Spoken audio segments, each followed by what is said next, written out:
Councillor Dryden. Now, on the long-term planning in the future, what sort of increases with the heights of the buildings going to be? Well, we would be working in line with the SPD that currently exists, particularly for the top end of East Road there. So we're looking at 6-7 stories in the highest buildings, that order. The previous consent for Seven Place, I think, had eight stories as the highest. But they were residential floors, so kind of lower floor to floor. So we're in that similar envelope, nothing exceeding that.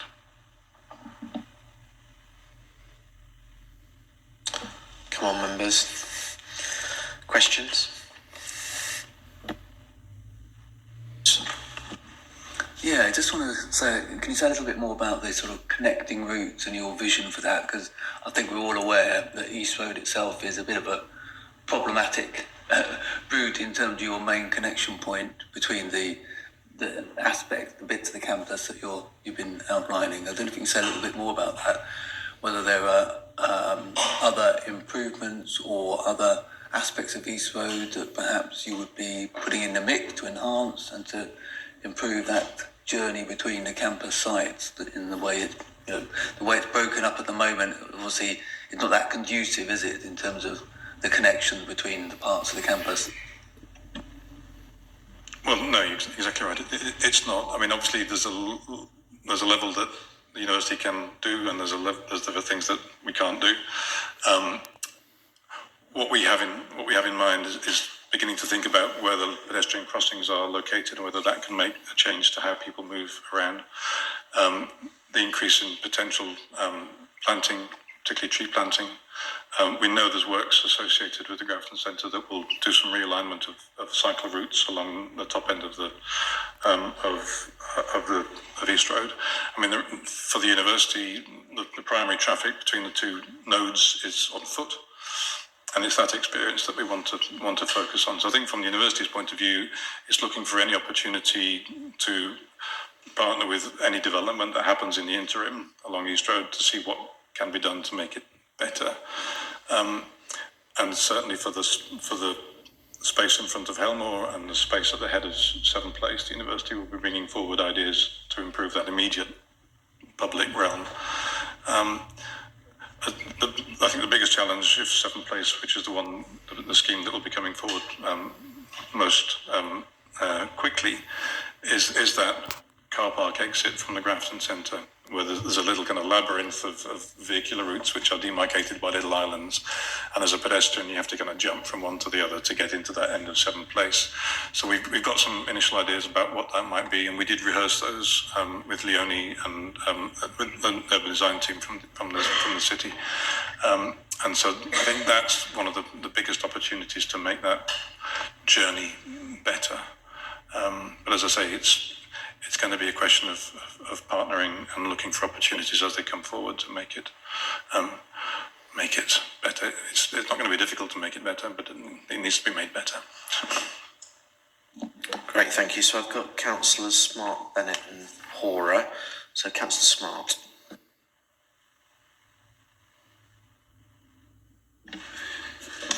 Thanks, Chair. So thank you for the presentation, James and Colin.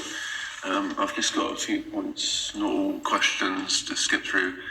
So interesting presentation. I live in the area, so I know it quite well. Not everybody here does, so I'd encourage members to ask questions if anything wasn't quite clear on the sort of presentation there.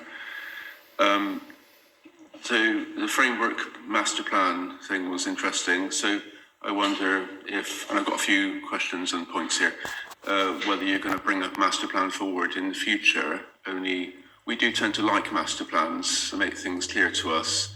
We've been in discussion with the biomedical campus for some years, trying to get a master plan out of them. It's not come forward. It's not very helpful. So I'm not saying you're not helpful. I'm just saying master plans are nice. You said that the framework was more robust and long-lasting. I'm not sure about that, but certainly a master plan can be robust and long-lasting as well. So First, I should have said firstly, you're very welcome as a part of our community in Cambridge. I would say that ARU is respected and liked in our community. Don't normally hear a bad word about you. So, well done. And it's good that you have that, you give that impression in Cambridge. It's a general background feeling that ARU is a positive part of Cambridge, and that's often said in many different meetings and so on that we have. You never mentioned the other university, I don't think, in terms of collaboration. I don't know if that's part of your interest area, because obviously partners here like highways, the city housing, the commercial sector and the Grafton and all of that. So the university is another big part of our community in Cambridge. They might be of interest to you, possibly.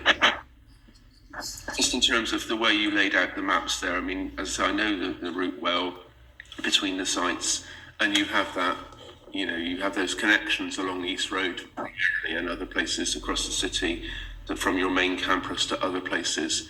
And it's interesting that you're talking about how you connect those places, because it's a real and present challenge, isn't it, really, clearly, for you to make that work. And I guess, the real and present problem there is that you've got other bits of the area around there that are housing, commerce, shops, and you're just not going to get them, I guess, anytime soon in terms of your land acquisition. So it's going to always be not part of your campus, and so you have to work around that, and that's what everybody does in Cambridge, because Cambridge is very congested in terms of sites. Interesting, you've got 25 car parking spaces. That's to be commended, I suppose, probably, although I suspect that's partly to do with your lack of land as well, to have big car parks on, because you want to build buildings to teach your students and so on. And on that, just going back to your 9,200 students,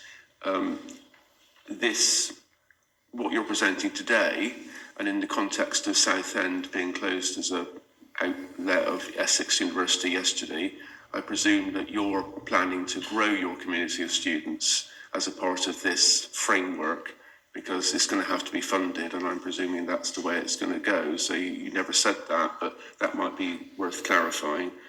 And university, so the final thing I'd say is, we've spoken before about the other university being closed to our city. Historically, they've built walls around their campuses, and there's no signage. No one knows which college is which. I certainly don't, as a relative newcomer to the city, 35 years. I wouldn't easily know every college campus. But I guess you've kept open to the city in a different way, and you talk about routes through your campuses for, I presume, the public and so on as well. And that's to be commended, I think. And I know when I was a student, I preferred the idea of going to a city campus as opposed to a out-of-town campus like Bath or something.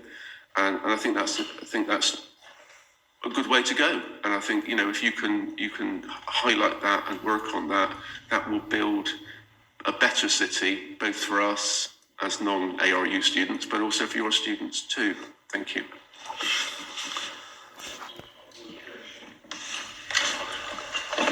Thank you. If I may, Councillor, so just to respond to your point about growth and funding. So our intention is always to grow, and I was thinking about the Southend campus in my opening remarks when I said that we absolutely remain committed to Cambridge and want to be a fundamental part of Cambridge. In terms of funding for these developments, then obviously they're subject to separate business cases. We tend to raise our funding through tuition fees. We're quite a low-geared organisation at the moment. We are looking at potentially in the longer term borrowing for things like residential accommodation, because it's a much more straightforward business case than looking at particular classrooms or what have you. But at this stage, the thinking is that we'll do everything that we can to grow student numbers and raise the finance that way. I think it's also worth saying, though, that growth is not going to be linear. So I think, looking 5 and 10 years ahead, it's quite clear that there are rapidly and increasingly rapidly changing requirements from our students. So we see a lot more commuting students, which unfortunately does translate into some of the transport challenges we all have here in Cambridge. We're also seeing a different sort of model for some of our accommodation, where students don't want to stay there 7 nights a week. We're seeing a lot more distance learning, and we're seeing a lot of growth, continue to see a lot of growth in degree apprenticeships. So we are one of the largest providers of degree apprenticeships in the country, and we've just completed our 1000th employer partner through our degree apprenticeship. So we think that kind of more non-traditional learning is going to grow and grow and grow. And the recent, announcements from the Secretary of State, the strong focus on skills and further education, I think is going to positively disrupt that offer even further. I think it's an exciting time for an organisation like ARU, because we do pride ourselves in being innovative and flexible and entrepreneurial and pretty agile compared with the great majority of universities. So we think we're in a good place to respond. We're already doing a lot of things to develop our partnerships with colleges and schools and industry and what have you. And all of that will, should result in growth in our student numbers, but also growth in the breadth of the way we deliver education and research in the future.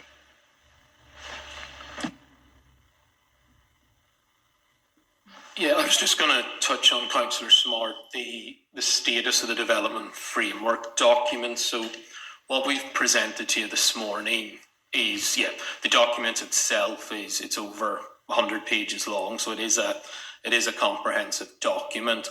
We're not looking at SPD status on that, but the intention is that when the Severn Place planning application is submitted, most likely the first half of next year, this document will be submitted alongside that application, and we'll be looking for the framework document to be approved as part of that process, and then very much that would then guide future development on the other site, which we've been through today. So Mackay's, Campus House in the future, and then future works on the main campus site as well.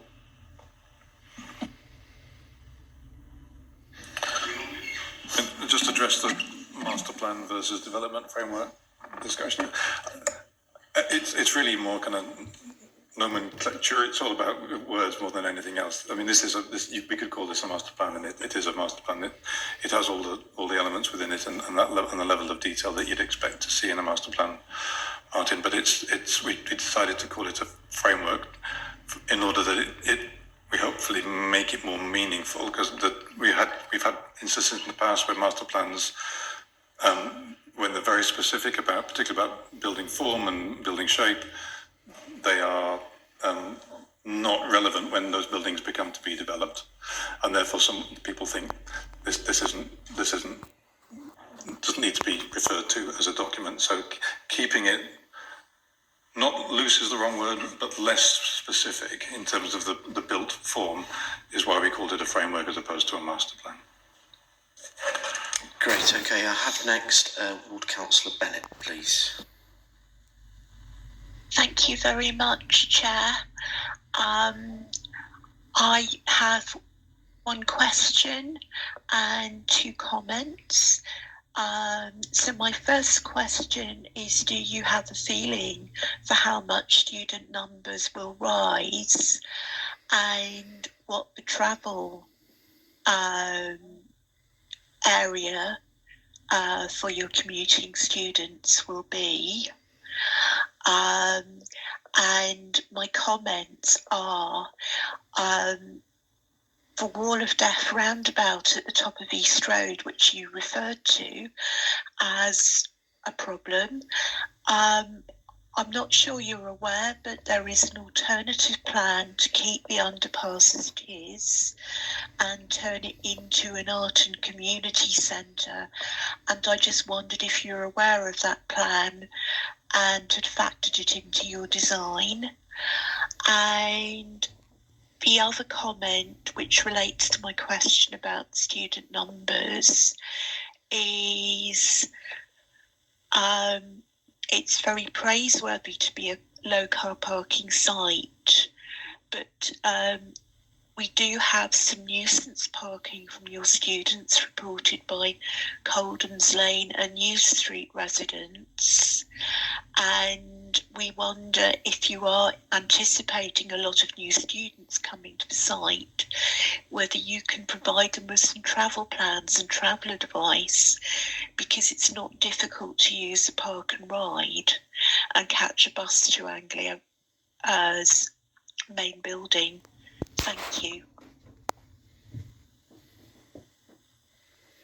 Yes, thank you, Councillor Bennett. I'll pick up a couple of those. Just on the point with regards to the new application, when that's submitted on Severn Place, there will be a requirement for a travel plan as part of that application, and that will be submitted as part of that application. So that does provide just an opportunity to look at that travel plan across the university, really. So that's really helpful. That's something we will look to pick up on.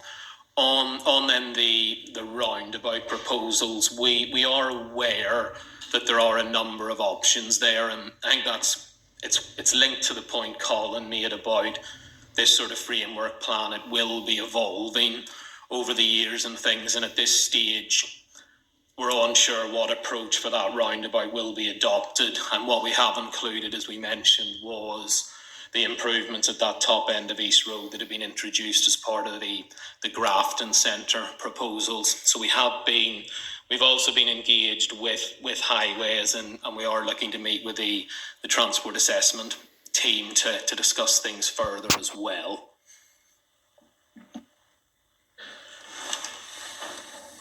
If I could, Councillor, I'd also like to make a few more general comments. So first of all, sorry to hear about the nuisance complaints that you've had. Please do continue to report those in to ARU. We do regularly remind our students of the need to park in designated spaces, or preferably to use public transport. So more than happy to address the particular concerns that you have. We also do provide students with an awful lot of travel advice, and that includes, of course, using the park and ride services and the railway, and indeed the recent changes to the ticketing on the railways has helped some of our students as well. And I would also encourage us to continue to work together between ourselves and the County Council and the City Council to continue to ensure that the standard of the service provided by the park and ride is sufficiently flexible and consistent for our students, because we equally hear from students sometimes that the park and ride service isn't as reliable as maybe it should be. So I think that's very much a joint endeavour. That's not in any way intended as a criticism, but I think it is very much intended as a joint endeavour so that our students, particularly students travelling on their own or late at night, can rely on that service to get safely to and from campus. Thank you. Thank you very much for that answer. I think I had a question about student numbers as well. But the other thing I will say is that we can take any complaints up with Stagecoach about the park and ride buses if you care to contact me afterwards. Okay, thanks. So I now have Lord Councillor Pora. Thank you very much. It's really interesting to see this. I think really welcome the idea of an access road through to Newmarket Road, because obviously the Grafton many years ago blocked off some of those, and we're seeing some being re-established already with Gold Lane through the Grafton development. And it's really not a pleasant place to be at night at the moment. They're cutting through all those little back alleys. So that is I think will be very welcome for residents. I would urge you to work really closely with transport, because I think the section 106 leading to section 278 to do work on East Road. I believe that did also involve, if I'm right, making the turn into the car park a lot more acute to try and slow down vehicle speed. So I think whatever ARU are planning, you need to talk to the Grafton, because it will link in, and I'm assuming you would have to make some kind of payments as well. So let's make sure we coordinate on those. I do share your concerns about the crossing between Mackay's and the Grafton side of the road. That's currently, we don't want that becoming a desire line unless there's some safe means of crossing, because obviously at the moment you cut across by the court and go back down to York Street. I mean, I would hope you'll involve all councillors in this. I think certainly Councillor Bick and myself has been very involved with the Grafton, sort of bringing that forward, helping to make sure residents know what's going on. So I would urge you to keep in touch with us And obviously, things like for the students, are the halls of residence going to have kitchens? Where are they going to eat if they don't? All those kind of things that will probably impact on the local area and footfall. And obviously with the Grafton bringing in a food court and setting back a little bit, you're going to have more street trees there, and particularly I think there might even be a water feature coming at some point. So all of those things hopefully will tie in. So I think it will be really important, and we're in contact with the Grafton owners very regularly, so please do, we're very happy to help make links. Thank you very much. Thank you. I don't think there's anything specific to answer in relation to those points that Councillor Pora has made. Councillor Griffin. Thank you, and thank you for the interesting and welcome presentation. I would just like to suggest one thing. There is a potential alternative path between the main campus and that one at the top of East Road, and that is one that principally uses St. Matthew's Street. And all that needs to be done there is somehow once you cross Norfolk Street, you've got to get through there to the north side or the east side of the main campus, and there is Norfolk Terrace, and there is Blossom Street and Flower Street. Somehow that could certainly be made more accessible. And if I were a student, on a bicycle or by foot, I would prefer that route over the East Road route. And I think focusing on East Road as the only connection between these two sites is maybe something you might want to reconsider. They've already put a cycle superhighway in. Yeah, I think it's a very good point, and something we have thought about. I think we get preoccupied with East Road because it is such a grim experience. Yes. And the route you're talking about, It is for drivers anyway. would be an alternative if we can engineer it. So yes, and recognised and understood. Great. Did councillors have any other questions? Councillor Illingworth. Yes, thank you. I'd just like to pick up on the point I think has been made already. The new block on the Mackay's site facing the existing blocks, that seems to me to be going to generate a lot of pedestrian traffic. And rather than a new crossing, have you considered maybe an enclosed pedestrian bridge? Which would make it a lot safer crossing that particular bit of road. We haven't considered a bridge, primarily because bridges require people to get up them and down them, and constructing them is more complicated, expensive and problematic. And if our view is to improve the streetscape and make the place people first as opposed to car first, and we think that should be our priority rather than trying to avoid cars with expensive infrastructure.